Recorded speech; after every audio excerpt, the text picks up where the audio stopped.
When you've worked at a restaurant for over 7 years, you see some crazy stuff. You wouldn't even believe it. For example, there's homeless people everywhere, you know what I mean? So, normally people come in, they're homeless and they want some food and we're like, okay, well, come back whenever we're closed and we'll give you some leftovers, just trying to be nice. So that's what we did. They came in, we got them a box to take out because we got to clean up and, we don't have time to seat them in and all that. But guess what that homeless person did? They opened up the box and they said that the food wasn't fresh enough. And you know what else? They denied the food. They literally did not want to take the food at all. Can you imagine that? A homeless person that's been asking for food denies food because it wasn't fresh enough. You wouldn't ever think that would happen, right? You're like, oh, they're homeless. They'd be grateful. They'd have some food, they'd get what they can. It's not like we were even trying to poison them or anything. It might have been a little old since it's from the buffet and it's been out for a bit, but I mean, come on. If you're homeless, then take all the food you can get. We're not charging you either. What is wrong with you? And these are the kind of people that we see all the time. Dude, it's always good to work with your friends or,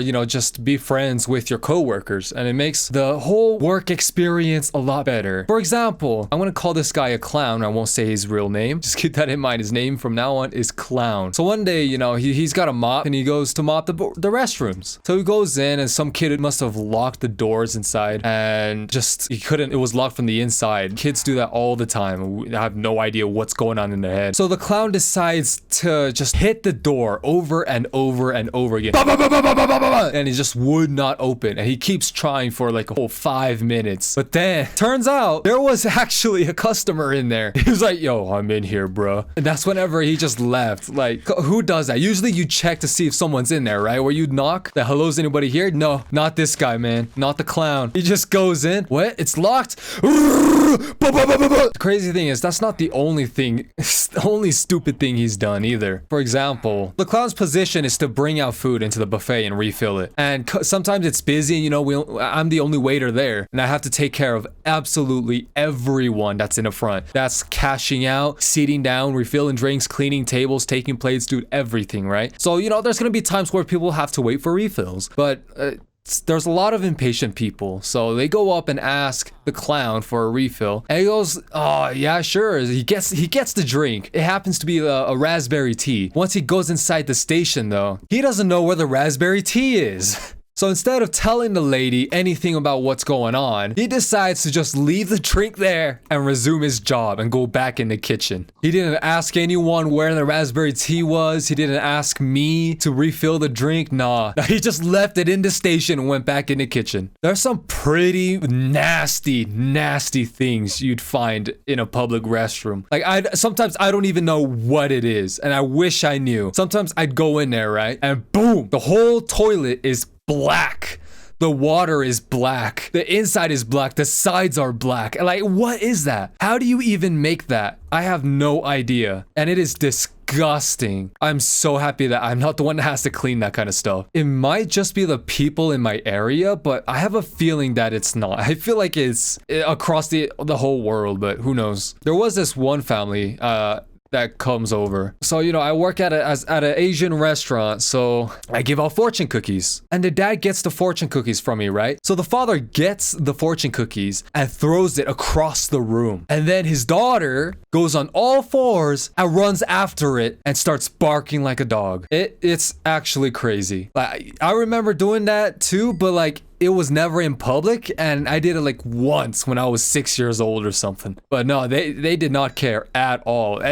The dad didn't even try to like stop it or anything. He threw that expecting the daughter to fetch it. I don't want to judge, but at the same time, I don't know the meaning behind it. And I kind of wish I knew. Eating out at a restaurant, especially like a buffet, is really risky. Like, I've gotten multiple complaints about people seeing little kids reach their bare hands into the buffet, the food, the trays, instead of using tongs or anything. Even in the noodles, I'm not kidding. The kids would just reach in and the parents wouldn't do anything about it. And I just really start questioning life. I'm like, are you gonna do anything about that? And the parents are just clueless. So, I mean, what can I do, besides waste food? It wasn't even one time thing. It keeps happening. And it's not like we can kick them out either, because they just throw a fit and then later, a lot of times whenever I go to the restaurant to eat, because it is family owned, my parents own it, and I just go there to eat on my days off, customers would ask me for refills and what whatnot. And like it happened today. And I just tell him, okay, and I just straight up leave. Because I am not at work. I am very strict with my time because I've had to fill in for a lot of the workers. And they all decide to leave one after the other. So I would spend 4 of my weekends straight filling in. And I've been working there for 7 years, so I could fill in for any position. One time during COVID, there was a lady that came in asking if they can use a restroom, but us following the government guidelines so we don't get shut down or whatever, we couldn't allow her to use the restroom. So, you know, we're like, sorry, we just can't do it. I'm very sorry. Why are you traveling during the pandemic, you know? And then she got mad at us and said, fuck you. I don't remember if we said anything back, but I don't think we did. But there's all kinds of crazy people you meet. So like if you ever go out, please just treat your waiters with respect. They take a lot of crap. They really do. They have to be patient by handling hundreds of impatient people, and it just builds up, you know. And it's not like it's a job. You can't go out and complain about it, you know. You can't talk back to the customers or else you'd get fired. So like you can't really vent besides to your coworkers, but at the same time it gets so busy. Like you can't even do that. You don't even have time to. And no one wants to hear you complain anyway. It takes a lot of patience to deal with impatient people. All right, I just want to look for a good place to build a base, but ooh, I want to loot that real quick and then we'll look for a place to stay. I've known the clown for a very long time. I think since 4th grade when we had a school project together. Right now I'm 18 and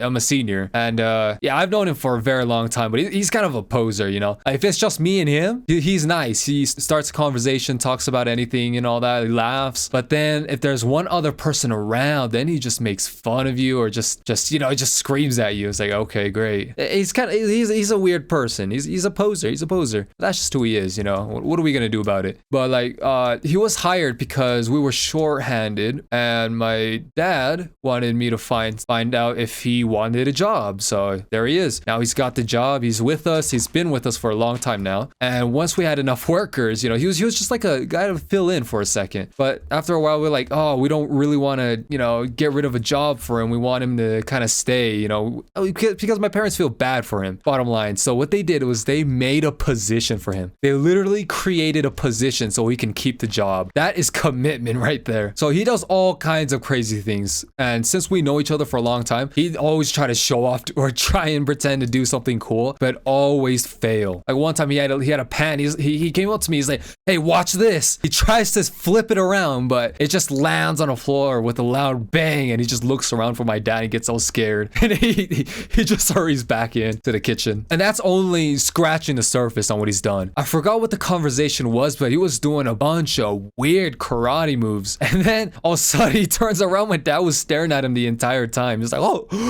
And later he just tries to play it off somehow. My dad doesn't really know English, so it's mostly my mom doing the talking and training the workers and all that. So, you know, he doesn't say much. So whenever he does, it kind of sounds like he's yelling at the workers when he's really not. It's like different tradition, different culture. So we use like a different tone in our language to, you know, say meaning. Like it's a lot different in America if we say it that way, like how we normally talk, that it sounds like we're yelling when we're not. But the only time we know for sure that the clown got yelled at was whenever he was cutting broccoli and he was cutting the stems way too short. He got mad at him. He was like, "You're wasting my money!" My dad didn't sound like that, but you get the idea. I think that was the only time, man. You know, a lot of the workers actually quit after we criticize them or tell them to fix one thing. But, you know, he's still with us. He has a strong mind. He has pretty strict parents that doesn't or barely lends him money. And he's got to pay for gas on his car, even though his parents use most of it. So, you know, it's kind of a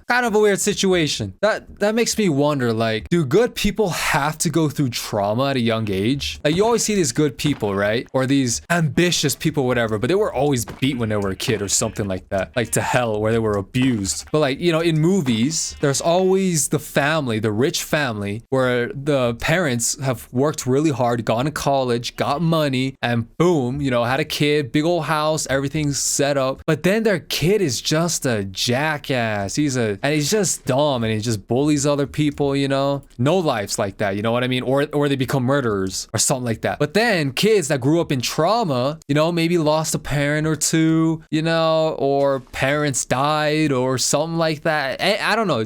One of those things. They grow up to be like crazy successful people. Does that make sense? What the hell is this? Another thing you notice whenever you work at a public service kind of place is that people don't read signs at all. They just don't read signs. Like we have a sign right now in our state. Why did I place this? We had a sign that said masks are mandatory because it is in our state. And obviously, you know, if we don't follow the guidelines, we will be shut down. And what can we do about it? So, you know, we just have to play by the rules. But people do not read the signs and they always come in without wearing a mask, and it kind of pisses me off. But at the same time, I always tell myself, what are you gonna do about it? Nothing, because you're gonna tell them to put on a mask and then they're gonna pull out a gun and shoot you. That's what's gonna happen. The more I think about it, the more I realize how much patience you need to work at a public area. Now imagine people who have been working there for decades, man. Like, oh, I feel for them because I can't imagine working decades. I'm coming close to a decade, but I'm not at a decade yet. That's why whenever I go out to anywhere, you know, like a restaurant or a store, I always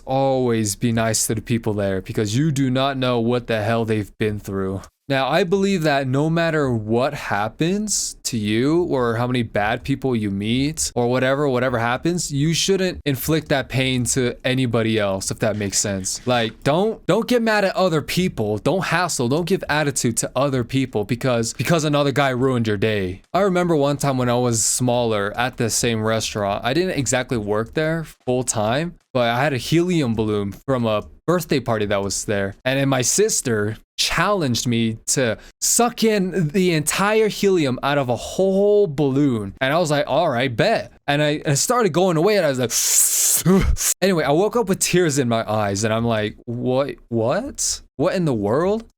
And then I just like got up from the floor, not knowing what the hell happened. Like, I don't know what the hell's happening to this world. But it turns out I sucked the helium and I walked around to show my coworker, and then boom, I just fell headfirst onto the floor. And I woke up, my head was throbbing with pain. I had tears in my eyes and I didn't even know why I had them. I didn't know why I was on the floor. I just got up, I was like, what the hell? I'm crying? Why am I crying? Why does my head hurt? And then later, I looked around me, right? Everybody was just looking at me like, what is going on?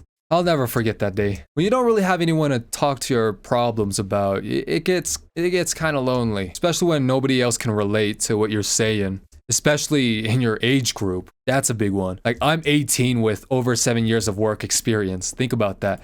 You might think, oh, isn't that illegal? It's like, no, it's a family business, so it's not. And I helped out. But I can't really talk too much about that kind of stuff with kids in my age group because they don't do that. They just spend most of their time, you know, hanging out, playing with friends, going to the court, playing sports. That was a big one. I've always wanted to play sports, but I never had the time to because my parents were always working and they didn't have time to drive me to practice and whatnot. They barely even had time to take me home from school. It gets so lonely and like you barely get any compliments besides, oh, I used to know you since you were so little. And like, I don't even know what to say to that. I was like, yeah, yay, you knew me since I was little. Doing homework at the corner of this place. And I just look away. But yeah, like whenever you do get compliments, though, like proper ones, it really hits home. It really does. Like one time this person, he got a to-go box and he gave me a rubber duck. Okay, it's not rubber. It's kind of plastic, but it's like a yellow duck in the shape of like a rubber ducky. It was small. It was for the keychain, and it was placed inside a neat little white bag. And oh man, I treasure that thing, man. I treasure it. It is in my keychain as we speak, and I will remember that day.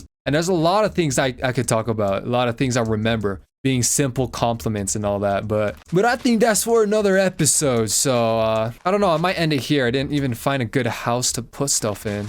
Actually, you know what? This might be a good place to put a house. Oh, all right. Next episode, I'm going to talk about the love of my life. Speaking of love of my life, god dang, this place is beautiful. I might have this as my house. All right, next episode, I'm talking about the love of my life, and we are going to build the house right over this beautiful flower field. It couldn't be more perfect.